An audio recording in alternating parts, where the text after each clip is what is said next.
If you were blind, would you want to have your sight restored? Almost seems like a ridiculous question, doesn't it? But today on Discover the Word, be part of the group as we continue a conversation with author Kenneth Bailey that shows us that when you look at Jesus through first century Middle Eastern eyes, asking a blind man if he wants to see is not a slam dunk question. If I take away your blindness, you've got no education and you have no track record of employment and you have no skills. What are you going to do tomorrow? And is it not in your interest to remain blind? And so looking at Jesus through Middle Eastern eyes, today on Discover the Word.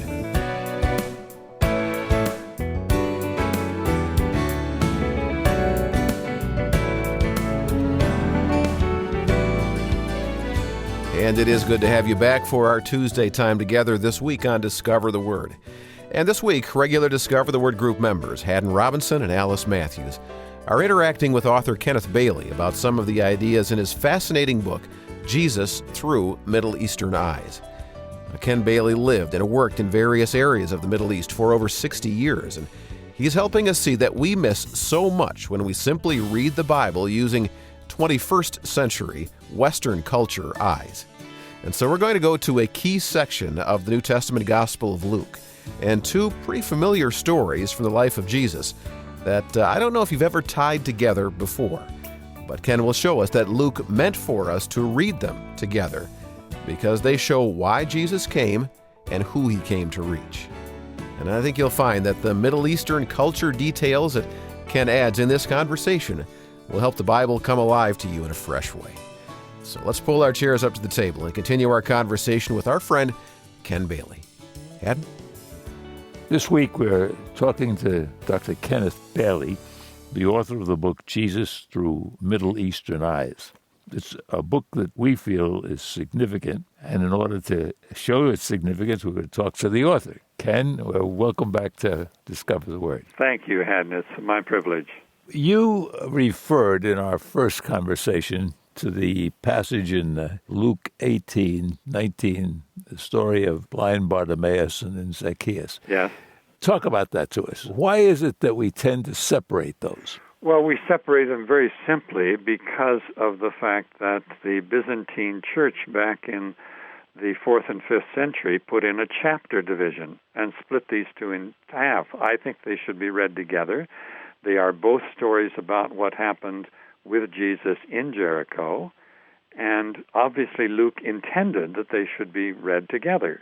So thereby, we should do the same. There's a wonderful verse in Ecclesiastes, I think it's chapter 4, here let me find it, where the author says, "Again I saw all the oppressions that are practiced under the sun, and behold the tears of the oppressed, and they had no one to comfort them. And on the side of their oppressors there was power, and there was no one to comfort them." That's an amazing verse. A call for comfort for the oppressed, and then a call for comfort for the oppressor. First one makes sense, the second one you wonder. Yeah, I mean, this is amazing. You know, why does the oppressor need comfort, for heaven's sakes? Beat up on him. So, Luke has got Jesus dealing with the oppressed, and then he has Jesus dealing with the oppressor. We're supposed to read them together. For the sake of our interview, let's take the first one first, Okay. the blind Bartimaeus. Talk to us about that. Well, it says in the text, this is Luke 18:35, that Jesus is on his way to Jericho. He drew near to Jericho. There's a blind man beside the road begging. And we need to know that beggars in the Middle Eastern cultural tradition are a recognized profession. And the recognized profession provides services to the community. You're supposed to give alms to the poor, but if the poor aren't out there to receive the alms, you cannot fulfill your religious duty before God. And if you do give them something, then they stand up in a loud voice and offer very, very polished prayers, asking God to bless you and your family and all that good stuff. And they always sit in a public place. So you get a lot of strokes, and the prayers of the poor are considered to be more powerful than the prayers of anybody else. Interesting. Yeah. So the beggar is in a public place, public road. He hears a crowd going by. We just think that, well, there's a crowd of people followed Jesus from Galilee. But Middle Eastern tradition, clear through until today, expects that when a famous guest comes to town, leading citizens of the town are supposed to go out and welcome the guest some distance from the town and escort them back into town on foot. And I've had that happen to me in villages across the Middle East. It's kind of like if your football team wins the Super Bowl, there's going to be a huge crowd of people from the local town at the airport to welcome the returning champions. That's the one place in American culture that I can think of that we have the equivalent. So a crowd means that the leading citizens of Jericho have come out to meet Jesus, and they're doing it because he is a messianic pretender, and everybody knows it, and he's on his way to Jerusalem for the feast of Passover, and Passover was for the Jews then and now primarily a remembrance of political liberation from Egypt. Whoopee, we got out of Egypt. So that's what the crowd is, and that means they've prepared a banquet for him and are expecting to discuss religion and politics through most of the night. It's real important that we know that. So this guy beside the road asks, what's this crowd about? And he's told Jesus of Nazareth is passing by. And then this fellow cries out in a loud voice, Jesus, Son of David, have mercy on me. A messianic title, Son of David, very rare in the Gospels, remembered obviously clearly by the people who were there. And he's saying, you've done good things for all kinds of people, and we know that, and I'm nobody because I'm just a beggar, and I'm blind, but how about mercy on me? And then the crowd says, shut up and sit down. He doesn't have time for people like you. He cries out all the more, and Jesus stops and does not go to the side of the road to talk to him. He summons him like a great king would do. Having summoned him, Jesus takes the people who are marginalizing this poor guy and turns them into courtiers to escort the special guest into the presence of the big man. Very nicely done. It's an incredible touch. And you can imagine those people who are shouting at him, he doesn't have time for you, they notice what's happening. We are now the courtiers bringing the guest to the big man. And Jesus then asks him, what do you want me to do? And, this sounds like kind of harsh, a little bit unkind. It is a strange question to ask a man who's been blind. Exactly. A beggar beside the road. What do you want me to do? And the point is, I know that this is your profession. And you're managing. Here you are. You've been begging for years, and you've gotten in enough money this way that you're managing. But if I take away your blindness, you've got no education, and you have no track record of employment, and you have no skills. And what are you going to do tomorrow? Nobody's going to give you a plugged nickel.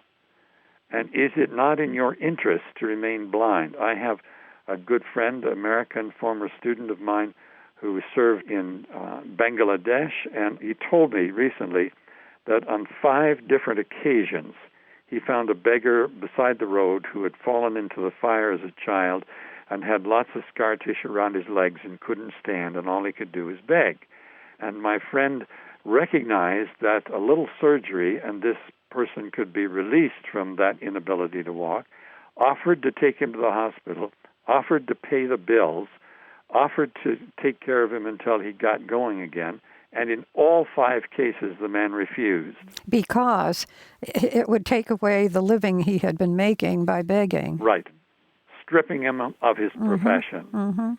And so Jesus really wants to know, are you ready to take on the fresh responsibilities that come with the free grace of God? And the man replies he is, doesn't he? I mean, he may not have considered all the implications, but in saying yes, he was saying no to his former life. Right. And, of course, the text is a challenge to everybody out there. Are we ready? Grace is free, fine. But as Bonhoeffer has reminded us, it's not cheap. There are responsibilities that come with the acceptance of the free grace of God. So he passes the exam. Okay, so then he says, Lord, let me receive my sight. He addresses him as Kurios, as Lord. And Jesus says, receive your sight. Your faith has saved you. Greek word for save. Salvation has got all kinds of components to it, but it's not just he's physically better. Something very important has happened to him. He has discovered a new Lord, and that's a very important part of what's going on. And then he receives his sight, follows him, glorifying God, and the people have had a very stiff slap over the wrist. You people who marginalized this guy, told him to shut up and sit down, I have now chosen him for special grace. The crowd manages to absorb that criticism, where they go on praising God. They absorb it because he's a beggar. We can't complain because Jesus has helped a beggar, for heaven's sake. And then they go into town and go immediately to the banquet, right? No. No. No, they don't. That's the interesting thing. And of course, as you have mentioned before, the fact that the chapter ends with the people giving praise to God makes us think that that's the end of the story. But of course, the story doesn't end there. No, all that crowd that went out to cheer Jesus, and the Messianic pretender is on his way to Jerusalem, and he's going to stay overnight in our house, in our town, and we got a banquet ready, and we can ask him all the questions, and it's going to be a good evening. Thanks, Ken. It's an interesting insight to that rather common story. It helps us to understand how your book, Jesus Through Middle Eastern Eyes, can help us to understand the book, the Bible, and what it's teaching. We'll be back tomorrow, but thank you for this interview today. It's helped us understand a key story in the book of Luke. You're very welcome, Haddon. Thank you for asking me. Well, today's Discover the Word includes Haddon Robinson, Alice Matthews, and our special guest, author and teacher Ken Bailey. We will continue with our cultural discoveries tomorrow in our Bible study as we move on to the next part of this story in Luke, the part about Zacchaeus. See how they're connected. It really is pretty fascinating. And I found Ken's book titled Jesus Through Middle Eastern Eyes a captivating read, just the right amount of academic insight coupled with engaging stories told from a fresh perspective. Now, it's published by InterVarsity, and again, it's called Jesus Through Middle Eastern Eyes. And hey, by the way, if you ever have input that you'd like to add to this Bible study conversation, we welcome your thoughts. You can contact us through our website, or you can go online to social media like Twitter or Facebook. Online, our website is at discovertheword.org. That's discovertheword.org.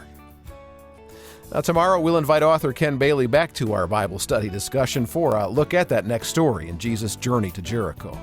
You want to ignore that chapter division between Luke chapters 18 and 19 as we see how Jesus' dealings with the blind man named Bartimaeus and his conversation with the rich tax collector named Zacchaeus really do go together. Don't miss Wednesday's discussion with Haddon and Alice and Ken right here on Discover the Word.